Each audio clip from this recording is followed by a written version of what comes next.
That's right, ladies and gentlemen. It's all the news. World champs, knock and runs. We're going to talk about that at some point. I No, was wondering where the hell that was that was going. going. Yeah, we're talking about knock and runs. It's episode 4. World champs. It's been a busy. Has it only been a week? Has it only been a week in cycling? Let's get into it. JC, what's on your mind? Oh, this Matthew Van Der Poel story. I'm almost sick of it. I was like, are we going to bring it up? I think we have to.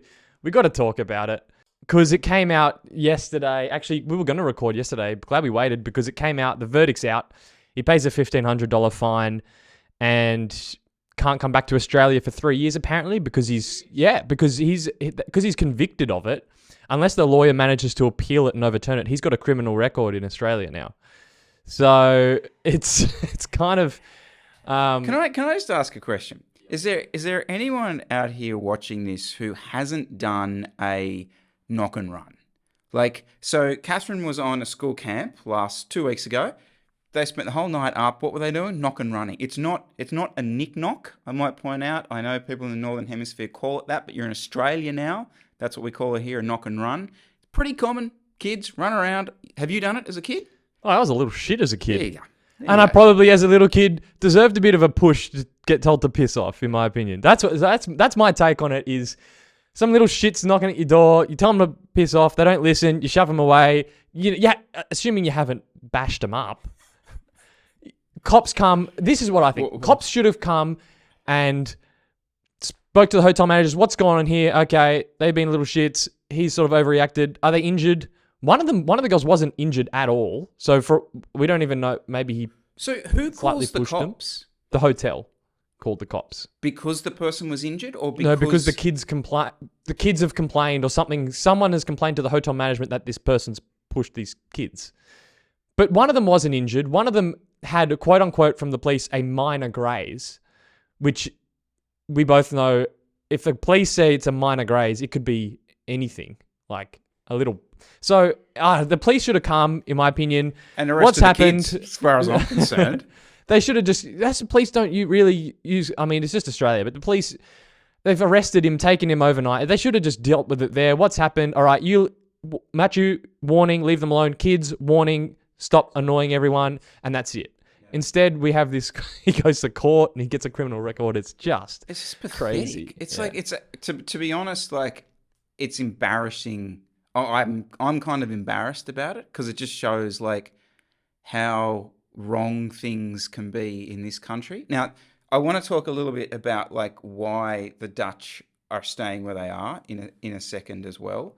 But like, yeah, my take on it is why aren't the Dutch like bloody suing the hotel at the end of the day? Like they're not managing to manage their guests properly. Like you can't have, okay, we've all played that game as kids, but like it was probably on like a school camp or like your next door neighbours. It wasn't on a Saturday night at, a hotel type thing, a public hotel, just knocking on randos. And that's the other thing.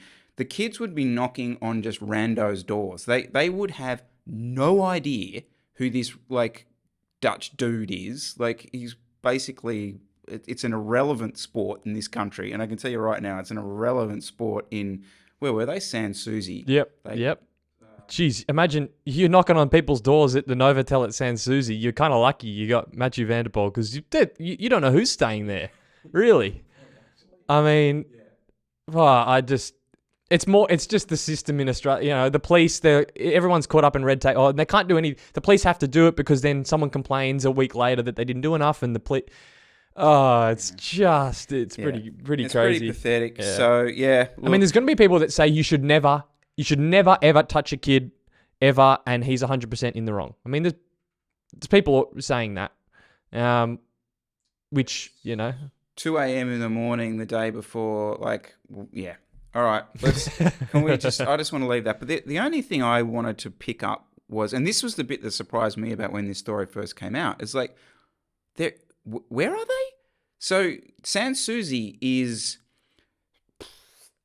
an hour and a half at best from Wollongong, essentially in a different city than Wollongong, in a really busy, like it's like a nightlife sort of area. A lot of people sort of used it, I don't know if they still do, for a bit of like hot rod action down this down. Oh, they still do. Still do. Saturday Right? night. There you go. There's a delve into Jesse's Saturday nights. Yeah. So I'm kind of thinking, why are they there? Like, why? This guy is the favourite for this race. So have you heard anything about like why the Dutch were there? Well, I've heard two stories. As far as I'm aware, the Dutch Federation booked the accommodation. Now, Dan, was speaking to Dan, who was the physio for the Luxembourg team. He said Wollongong, the organised the accommodation. I think maybe that was the case for some of the people. I'm almost certain the Dutch team. I was reading an article from a Dutch cycling outlet. They're pretty sure that the Dutch booked the hotel because they were going through the sort of the expenses it already cost to send the entire Dutch team here. It was like hundreds of thousands of euros. So I'm pretty sure they have booked the team. And in this article, actually, they were going on a similar thing to sort of what you're saying. It's there wasn't enough staff. There's juniors flying without their bikes paid for in the luggage. There's like they're asking the senior riders to supervise the juniors. Where would you ride? Mad. This is the other thing. It's like I suppose maybe you're getting in the vehicle, and because they were there for a week, I assume beforehand. Like, what were they doing? Like just riding down the Prince's Highway and sort of getting. I went for a ride down to La Perouse. You left Centennial Park. I did. Yeah. Newsflash, ladies and gentlemen. I went down to La Perouse, which isn't even. That's sort of around past the airport on the peninsula, and I saw two Dutch riders sitting at a cafe in Malabar. As I rode past, that's weird. What are they doing up here? Yep, well, that's why. So that's where they were. They were training in Sydney. They weren't even training in Wollongong, which, is not productive on its own. But clearly, I think, the Dutch Federation has a bit of work to do. Let's do a couple more takeaways from Worlds, and I want to finish with the question of: do we think World Champs was a success overall? Okay. Yeah. The race, the event, all that kind of stuff. But have you got any other takeaways? Some hot takes from not the a event? hot take, but a acknowledgement of my ignorance. This is the first year they've crowned an under 23 women's world champion. I had no idea. And it was, which you could sort of applaud the UCI for and say, finally, they made that step forward. But they're combined with the elite women's race. They don't have their own standalone race like the men do, which is crazy. That's not good at all. I was shocked by that as well. And because we know Miles Stewart's sister, who was Bronte, she was racing in the juniors, and which is a standalone race, which has always been a standalone race. We don't go into the crowdfunding part of that, but and I was like, it'd be interesting when she's doing 23s. I was like, hang on, so 23s is just in the elites race now. What a step up! That's a brutal step up. So because you're not even so Neen Fisher Black won it, so from New Zealand. So congrats to her, but that step up, it's not even its own race because you basically then. It totally changes the parameters of what you need to win when you're competing in the elite women's race. Who's the best in the bunch, handling-wise, positioning-wise, sort of to just hang in? I think they need to have they've got Wollongong to themselves. How can they not run an under-23 women's race? Yeah. They need to do that. I think that's crazy. You're dead right. It's always the only criticism you ever hear of women's racing is that there's not enough aggressive nature of it. And this wouldn't help because essentially you've just got 23s riders sitting in there and their race plan is basically just to finish because that will get them to the finish line. It doesn't help them actually learn the race and the rest of it. So, that was definitely a bit of a blow to, blew my mind that happened. Now, can I quickly talk about some kit, some gear stuff that I saw in the World Champs? Now, we've been accused of being a bit negative in this show, a bit negative. Now, can I talk about some positive stuff? The Australian kit, I think, was legitimately one of the best kits I've ever seen. It popped in the bunch. The closer you got to it, the better it looked. Some of the customization and stuff I saw in it was fantastic, absolutely brilliant. I loved the Belgie kit. I don't know whether they'd done something similar to, but it's just bloody good. The USA. No. Okay. So the USA national champs jersey, I reckon, is one of the best jerseys in the peloton every year, but I don't know what is going on with their national kit. It's who's making it. Poor old Nelson. Oh, right. Yeah. I think. His skin suit in the time trial, we had the team chat going on that one, and it was just like, what is going on? Like, it's halfway up his legs. Yeah. Um, So the story there is apparently he was a late call up for that. So maybe he was wearing someone else's skin suit. I think Quare make that brand, and I love a lot of the Quare stuff, but when I was 2017, 2018, we used it, and yeah, the skin suits on the legs. Yeah, I'll find a photo somewhere. Those things are right up. I mean, they're super aero, but yeah, the leg length is a bit of a thing with those. okay, any other? Oh, I mean, Remco makes red shoes red. So the red shoes red helmet thing, right? Was that a flex on him winning the Vuelta? Because I went back and had a look, and he wasn't running the red shoes at the Vuelta. So either that's like, flex, I just came from the Vuelta, or there is potential that there is red in the Belgium colours. Maybe he's gone that route. Maybe because you can't buy either those shoes or those helmet aren't available. So it could have been a custom they did for him, which never got to him in time, or as a celebration that he won. But I think that was sick. Yeah, it's pretty good. So Rated you found yourself. Jesse's in the market for a helmet. Yeah. So did you find yourself just helmet? Yeah. So let's diverge. I got some other things on Worlds, but just on that. So kind of looking at aero road helmets, right? So the two ones that would stand out is the new Evade, which is it's 475 Aussie dollars. Like, I'm not paying that for a helmet. And then the other one that sort of is quite popular is the Casque Utopia, the aero road one that sort of Platt wears and stuff. But it's a 4-year-old helmet, and the retail price is still $380 Australian, which is kind of like, you feel like a bit of a mug paying full upend retail price for a 4-year-old helmet. Like, you'd think the prices should start to drop. So I don't know. I'm still looking. I think there's the 2 laps that he was away solo and had all those sort of profile side-on shots of him, and I think that was probably selling Specialized gear second by second as it kind of went along. Yeah. Now, do you want to talk about any other bits and pieces from Worlds? Yep. So one of the things we flagged, I think it was the first video I did where we chatted about what Worlds might be like, and we kind of mentioned that Wollongong is a lovely area. It is. I considered moving there a couple of years ago. Still might. The riding we didn't say was that good, and we saw it unfortunately pop up.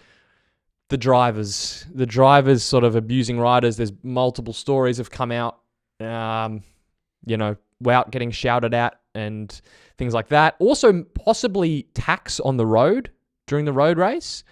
We heard the commentators on the stream kind of mention so the commentators never really say what they want to say because they're always they don't want to piss off Wollongong. But they mentioned, it's odd that 3 riders have flatted right at the exact same time. And I'm pretty sure someone was throwing tax on the course. Sort of rumor has it would make sense with the flats. And beautiful shots of the Seacliff Bridge at the start of the race. You're looking at that and people watching going, that's amazing. I'd love to ride there. That is the worst road to cycle on. They've built it. There's no shoulder. So if you're riding there, you have to take up the whole lane.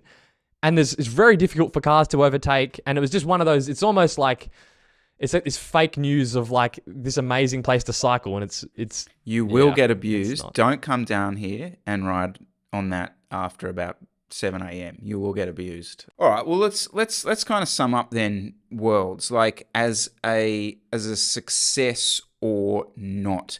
I got a few takes on this I want to kind of say to you, right? Yep. So the first is like big picture. Did like, because the reason this is in Australia is not because of Cycling Australia. It's there because of Destination New South Wales, essentially a tourism board. Okay, and they pitched this idea. They funded the proposal to get this.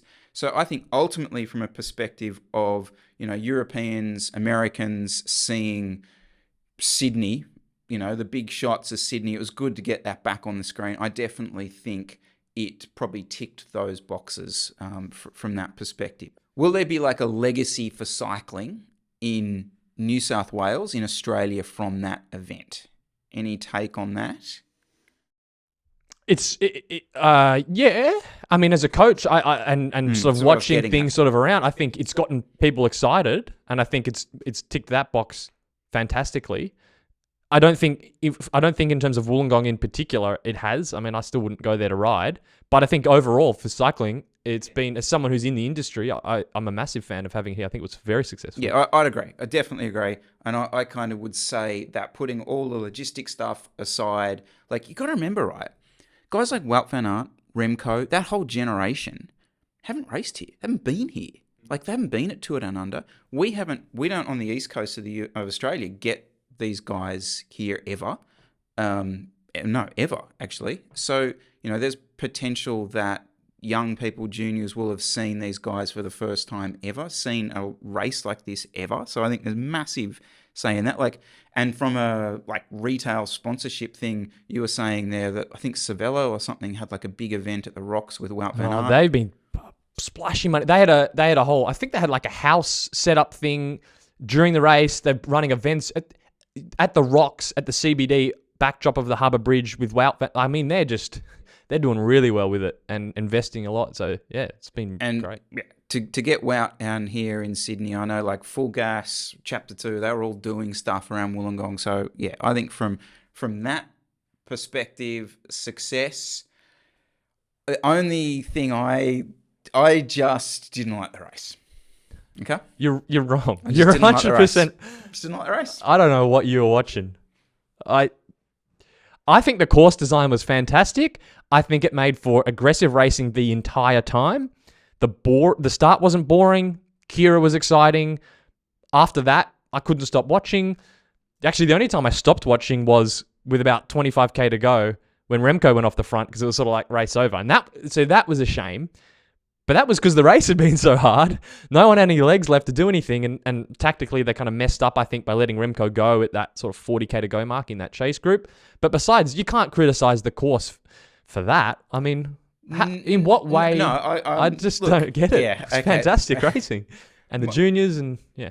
My criticism of it is not, look, the course is the course. I know the challenges that they had.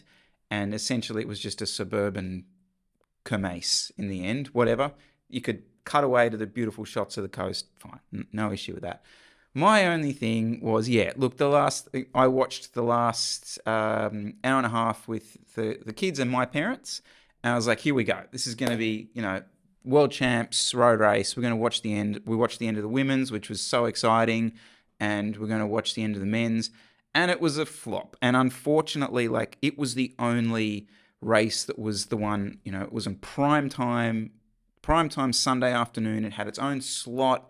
There wasn't any competing football codes against it. This is like cycling's moment to shine. And it was just like, oh, this dude's just like 2 minutes up the road.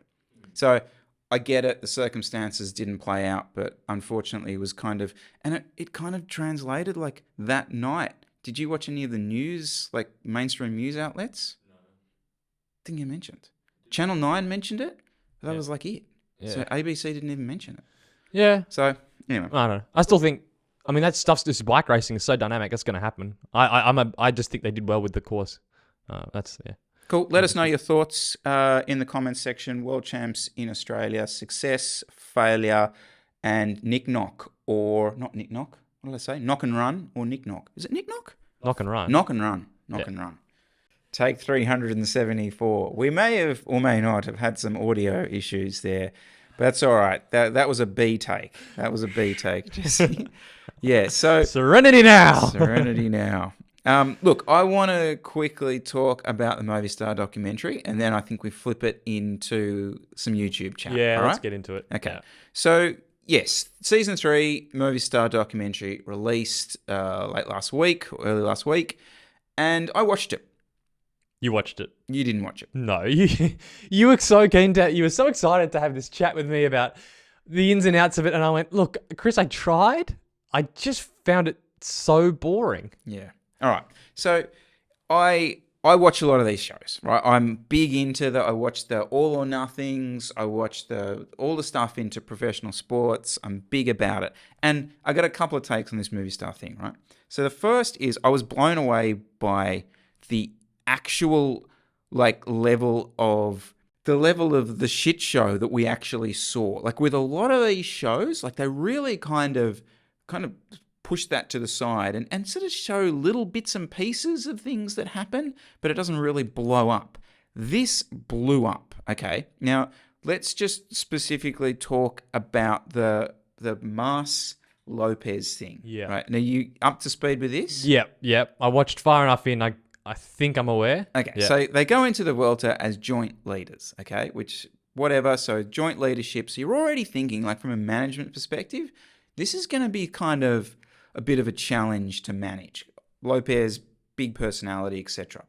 It's all sort of going pretty well. And I don't know about you, but like Lopez is doing like the right thing. He's covering moves, all that kind of stuff. He's sacrificing himself a lot of the way. Stage 9, I think it is. He's covering moves, then Mas attacks over the top of him, goes away with Roglic, takes the earpiece out, puts time into Lopez, and there's a bit of a blow up in the bus.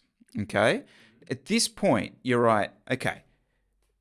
This could go either way, right here. You got two leaders, and there's an issue here, and it just comes out in this doco that like the management, the Chente, whatever his name is like, oh yeah, we didn't spot that there was an issue going on there. I'm like, the dudes are having like this massive argument in the bus, like this is the moment that you be a manager, and they're like, oh yeah, we probably should have done something at that point, like.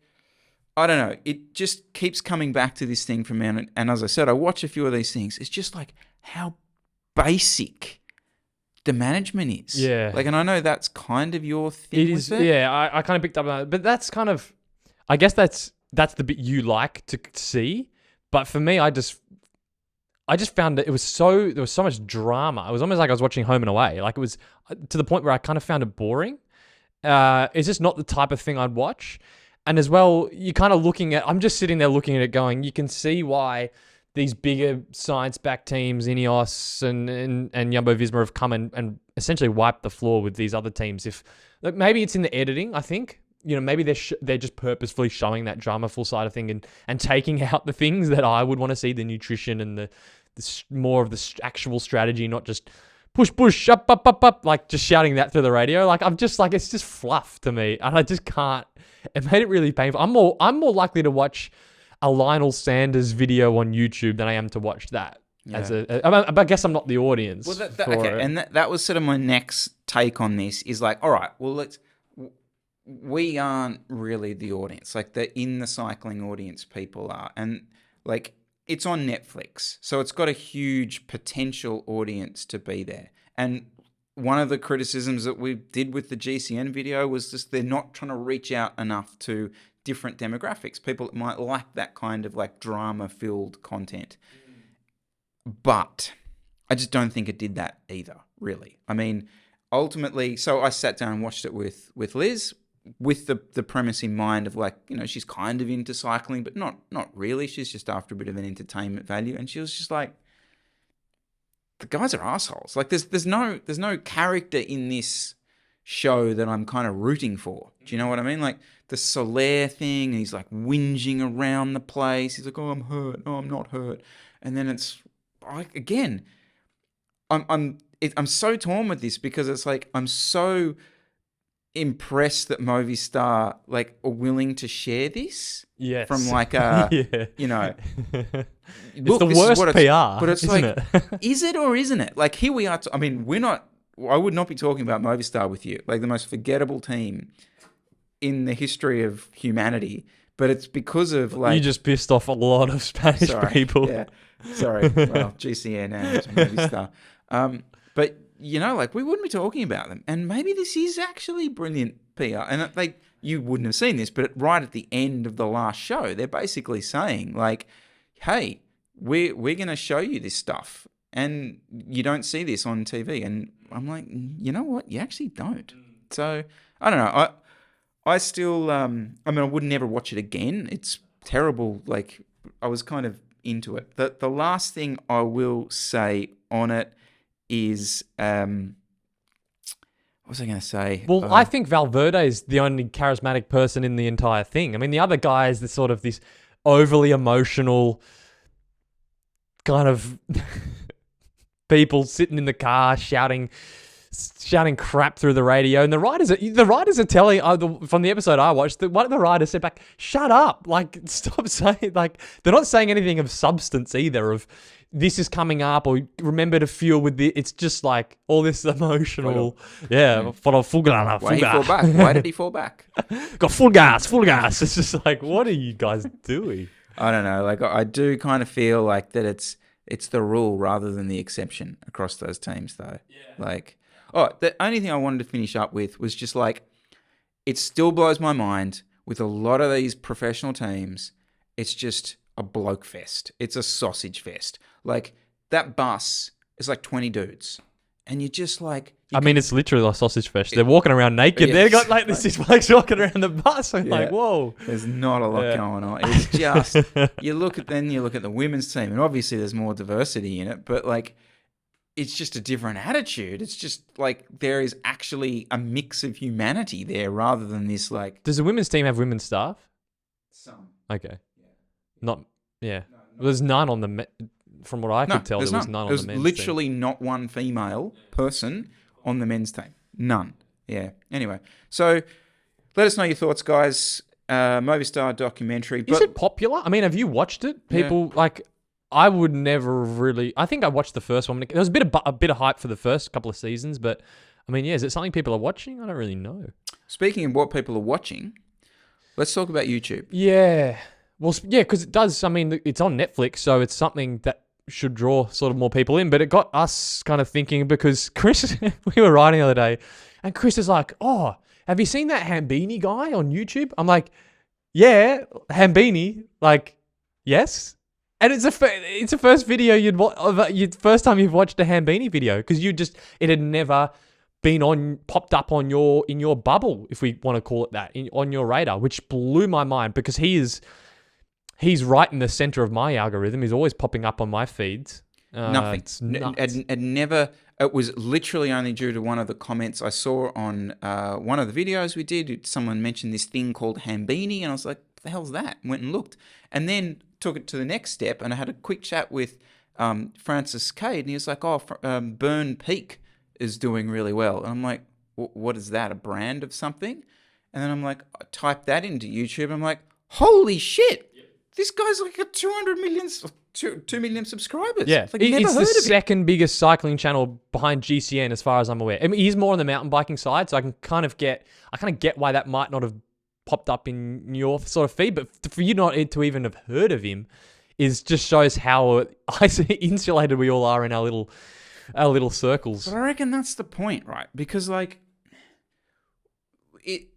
I'm so more, if I log in, I will just see sort of your old videos, like Francis Cade's old videos. Like that's what's suggested to me all the time. Like old videos of people I've already watched in my bubble, quote unquote, right? I get that too. I've been getting your old ones. Like, and I get nothing of these other worlds that are happening, and they are worlds that are happening. So I don't know, like I kind of feel like, I think the reason we brought this up is like, it's like we're all just being sort of put into this little area and we can't sort of get out of it because there's bloody lots out there that I can't see. But you're also from the other end as well. It's like you're kind of limited, because you can't just go and... How are you going to find...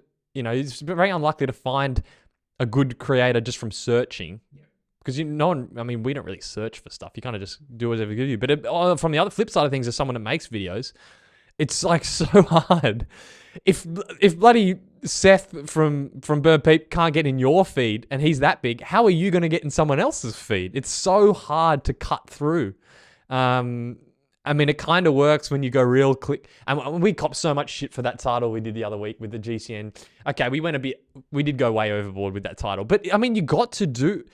it brought people in, and that's kind of what you got to do to get through that shield of armor that they put around. The irony of that, like, is that the title was like, what, GCN needs to be cancelled or something like that, right? Which is probably a bit over the top. But the irony of that is that the people who found that video are the people who were searching for GCN. Do you know what I mean? So that's, I think, I I saw one of the comments just flash up there, and it was like, "Oh, this is disrespectful to the 3 million subscribers." I'm like, well, yeah, okay, the title's a bit hard, but yeah. So it was more like this thing of the people who actually found the video, our video, were the people who wanted the GCN content. Do you know what I mean? Yeah. So I don't know. And so it's worked in that regard. I mean, they're probably never going to watch another Chris Miller video ever again. No, exactly. But, I'm on the hated list. But yeah, you got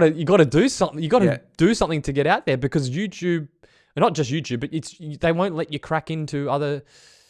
Yeah, it's really hard. I mean, Francis, just because you sort of speak to him, he cuts through. He's really getting big views. His channel's blowing up. He covers good topics, and makes good videos. But would you call him the Casey Neistat? Yeah, I think he is. He is. Yeah. Yeah, with the daily videos and just the style of the way he edits. So he's managing to cut through, but there's very few people I see that manage to get out. Otherwise, it's this painfully slow burn of just like 2 subscribers here, 2 subscribers there, and so it's just I think that's just a sort of a limiting thing about YouTube, which you don't see on other, like, I mean, TikTok and Reels and stuff. On the other side of the spectrum is a different story. So that's the next sort of thing, right? Like, obviously we're being put in these little pigeonholes on YouTube. Like, that seems to be what's happening. Like, I feel like the short form media thing is potentially a little bit less, not toxic's not the right word, but you know what I mean? It just seems like the short form stuff seems a bit more fun. People are kind of taking the piss out of each other a bit more, and not taking it to heart as much. Oh, again, this is probably coming from someone who's not really, I'm not consuming much. I don't have a TikTok channel. Sorry. I will. A TikTok channel? Yeah, there you go. Or an account? There you go. I'm on the Facebook. I totally agree. So I'm kind of in two minds so I don't have TikTok either, but I watch a few reels, and I made a few reels when I was in Europe, and they got heaps of views. I got way more views on a reel, on the reels, than I do on a YouTube video. And it's easy to say they're of zero substance and value, which they are. They just not. It's just views for someone's giving you 15 seconds. It's not really of any value, but I don't think it's necessarily should be discounted, because I get reels of cars, like souped up cars and stuff, which I'm not into at all, but it is kind of entertaining and it's kind of cool. So I don't think it's, if that, is that helping potentially maybe bringing more people, sort of bringing people in a little bit, so they start to see, I mean, cycling's probably not breaking through like other things, but like Rick Zabel, for example, he always gets pushed to mine. It's cool, like entertaining. It does make cycling look cool. I mean, I guess this, again, not to keep bringing up GCM, but some of the stuff that you see makes cycling look cool.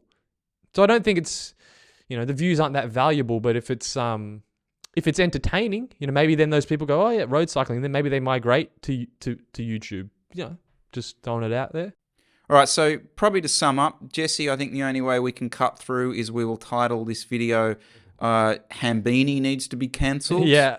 Or Berm Peak can burn or something. I don't know. That seems to be the only Vanderpool should be sent to jail. Yeah, there you go. Just got to go full clicky. But so the only other way to cut through is if people, just 2 ways really. You go super clickbait.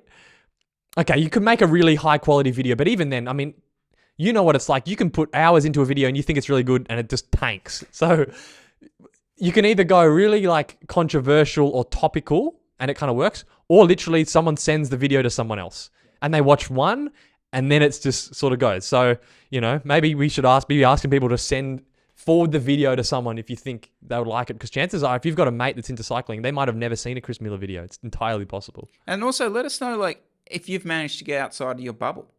I kind of, from a consumer perspective, I'm kind of pissed that I didn't know that Hambini existed and all this stuff. So, and I'm sure there's a million other bloody great content creators out there that I have no idea about. So, and I need to transfer my feed from train and fishing content pretty quickly. All right, guys, let us know your thoughts.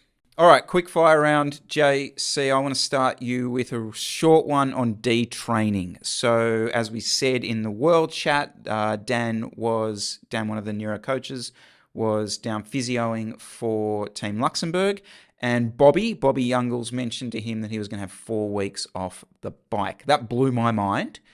From a coaching perspective, thoughts, because of Northern Hemisphere people kind of ending their seasons, thoughts on the old 4 weeks off?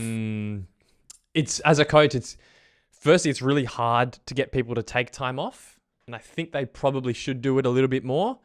People will get sick and have to take a week off, but getting someone to take a strategic week off, even at a point in the time where it will be productive for them, and it's like mission impossible sometimes. I think it's important, definitely. Now, a pro taking a month off is excessive for the average rider.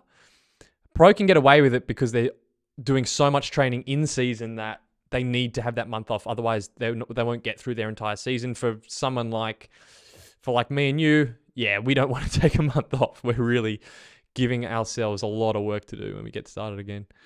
Detraining's detraining's from that 3rd week onwards. It's not really productive rest for most people, and it's unnecessary if you can avoid it. Yeah. To put his season in perspective, he came off the Vuelta, so, what's the TSS there? And then he went and did, Worlds, and supposedly, the numbers on Worlds are, was 340 normalized for, 7 hours or 6 hours. That's a 10,000 calorie day, right? I'm not, that's not Heffron. What? Yeah, so it's just put that in perspective. And there's so much there's so much, as a pro, you're moving around so much, all these travel days where you're sitting around and then you're doing crappy rides in the afternoon to move the legs. And yeah, it's a lot of riding, but there's just a lot of other build-up of stress. But the other thing is, they need that month. They're going to be pro, hopefully, for 5, 10, 15 years, a long time. You got to have that time off to get through the season, and to a similar degree as well, for the people for amateurs like us that struggle to even take a week off. I kind of ask mentally, are you training hard enough in season if you're not looking forward to that week off? Really, you should be able to. That should be the sort of the light at the end of the tunnel. I'm going to really work hard here so I can take that 1 or 2 weeks off when you need it. Yeah. My kind of strategy is if I see a week that's going to be disastrous weather, that's the way I tend to play it. We're going to get an East Coast low next week or something. Oh well. But that's a similar thing. It's on a smaller scale, right? You're I'm going to really push hard this week because I know probably Monday, Tuesday, Wednesday next week is going to be a write-off. So it's a similar thing. It's just over a longer time scale. But just to add to this as well, just a personal sort of anecdote about it. I think as you get older, you probably need slightly longer time off. I mean, an under 23, you don't really have much else going on. Your hormones are a lot higher. You recover in 4 or 5 days, and you're bouncing off the walls, desperate to do it. If you're an adult with kids, a life, and you have your time off and a job. Oh, and a dog. Oh, yes, definitely. Your week off is probably more tired than when you went into it because you maybe renovations and just stuff pops up, life things you're catching up on. So you're probably going to need a bit longer than a younger person would. Yeah, for sure. But yeah, also as well. I mean, what are you doing in your 2 weeks off? That makes a huge difference as well. I think that's probably overlooked as well. I mean, are you slopping around, putting on 5 kilos, drinking too much?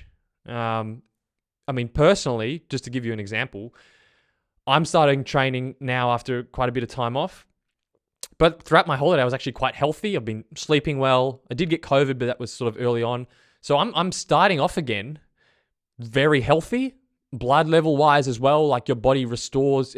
When you're not breaking things down like you are in training, everything builds up again. If even just ferritin, for example, will build up usually, and it will decrease generally through a training block. So when you start a training block, you will actually probably get a better training response if you've had a good, healthy recuperative time off. Not the case if you've been sort of slopping around. So yeah, it's not all rest periods are equal. Created equal. Yeah. Yeah.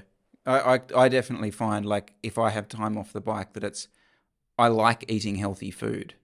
And the opposite is true. Like, if I'm training hard, a lot of the time, you know what? I'm going to eat some slop. You kind of feel like you've earned it more. Do you know what I mean? Oh yeah, definitely. So yeah, but there's definitely people that don't do that. They take their 2 weeks off and they're getting on the piss, and then they're like, oh, why did I ever take those 2 weeks off? And it's like, well, if you took the 2 weeks off and stayed moderately active and were healthy, you'd probably be really good when you get back training again. So yeah. righto. Yeah. Have you bought some tires recently? Oh, I wanted to chat about this because we've through the team for the last, I haven't bought a tire for probably 3 years because we've been supported by Maxxis, great tires. Unfortunately, you can't buy a Maxxis tubeless tire anymore. So I had to go tire shopping. I was shocked by the prices. A GP 5000 tubeless, $110. Even a Pirelli, which is, a decent tire, but not in the upper levels in terms of, the rolling resistance, $90, I think, for a tubeless one. And, I can afford it now, but back in the day when I was starting racing, that'd kill me. Having to pay for a front and rear tire, and you're replacing them fairly often. So that was just a bit of a shock. But I'd argue this, right? So back in the day when you were buying your GP 4000s, whatever, right? It's probably like tires were probably like an afterthought. It's like the last thing. It's like, oh, whatever, I'll just put those on type thing. I reckon tires now are more important to the overall experience of you riding a bike than they ever have been. So whereas, does that make sense? Now, I'm not saying it's still worth $100 a bloody tire. You could make that. So yeah, in terms of we can get onto the sort of the whole package of bikes, but in terms of, and then what difference a tire makes. But I was kind of looking and going, geez, that's expensive. But also, the tires have come a long way. A tire back in the, I think I used to buy a GP 4000, I think, for about $50. 2015. And now, so they've doubled in price, but I think they've more than doubled in performance. Better. You hardly ever get a flat these days, and they're way faster rolling. So in terms of tire technology, even though it was a shock looking at the price, I actually thought about it. I was like, oh, actually, man, tires have come a long way. When you compare that to a bike these days, a bike frame hasn't really gotten any better in the last 5 or 6 years, in my opinion. And they've gone up tenfold in price. So I guess you can't really complain about tires in particular. But yeah, in terms of the whole package, what was Dan saying with Youngles was, because he's moving to... So yeah, Bob Youngles is moving from AG2R Citroën. So BMCs to Bora the end of the year. And I was like, I got him to ask, like, is he happy going back to Specialized because he was on Quick Step back in the day? Did he find that the BMC was, a shit bike or anything like that? Sadly, no. Sadly, there wasn't any hot take that, like, the BMC was kind of an issue. But he did say, and I think a lot of this just comes down to, like, just the overall comfortableness of things. When you go to a Specialized team, it's just everything specialized. So, they will look after your tires, through to your shoes, through to your helmet. Everything is kind of in the package. And I think he was kind of saying that for a pro, it is kind of comforting as such that you are all that you're in the ecosystem, essentially. Whereas, on BMC, it's like, okay, you've got these tires, you've got that group set, you've got this to kind of go with that. Performance gain, probably not, but it was more the kind of level of comfort that he was having. It's funny when you say that, especially when we were at what was that? When we were at Grafton, the boys were talking about, he's desperate to get back on a Specialized team because they got the package, the wheels, the wheels at work with the frame and the tire, and as if it's like you piece together these S-Works things and it creates like this transformer, like super. It's like I don't think that's the case, but it is true that like there are teams where each individual bit, you're going, oh, that sucks to be on that. Like, I think Bike Exchange were on Pirelli tires. Now, Pirelli, I'm riding Pirelli tires. They make a good tire for us. But I'd much rather be on a GP5000 tubeless than a Pirelli. That's just the case. So there are definitely, as you say, when you go to a specialized team, each individual component they make is standalone, best in class in its own right. Like the tires are amazing, the wheels are blah, blah, blah. So yeah, I don't think it's necessarily you plug them together and you create this super bike or super package, but you are getting the best of each thing individually. Yeah, like I kind of think it's a bit of a nothing burger. It's not like, exactly. But it was clearly more the thing of, it's going to be more, you're just more comfortable. I think. More confident probably as well too. You just know that like you're not going to have this one thing that's sort of lagging behind everyone else. Like I think Lotto back in the day were running, the frames were sort of a bit outdated, all the wheels. I mean, they're on, I think maybe DT Swiss wheels or something. I don't know. It's just, you could kind of ride as with. Yeah, I think that's us done. What do you reckon, Jesse? Yeah, we're good. Wraps this up. Covered off all the bases. Let us know your thoughts, guys. If you've got any topics you'd like us to cover, make sure you drop them down below. The name of this video will probably be something incredibly clickbait. Jason, I'll leave that to you. Oh, You just come up with something. Hambini Haters Club or something. Something to cross the bubbles. Yeah, let us know your thoughts on that. Alrighty, mate. Talk to you soon. See you next week.